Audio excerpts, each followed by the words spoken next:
میخوای یه لوگو موشن خفن واسه خودت درست کنی؟ بیا بریم. فایلی که دانلود کردید پروژه سیو رو باز میکنیم.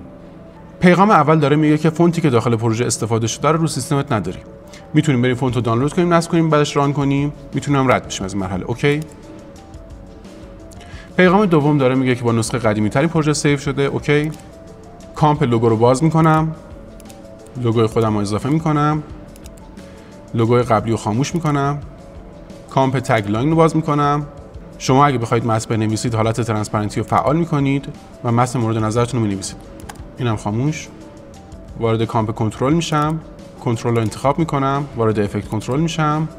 لیکوید کالر 1 رو انتخاب میکنم و رنگش رو عوض میکنم.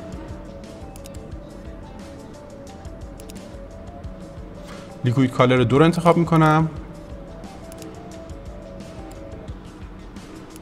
رنگ اونم تغییر میدم. وارد کامپ رندر میشم. واسه خروجی گرفتن وارد قسمت اکسپورت میشیم. فرمت رو H264 میذاریم. فرمت آپشن رو باز میکنیم. بیت ریت رو روی 30 میذارم. محل خروجیمون دسکتاپ 209. بریم خروجی رو با هم ببینیم.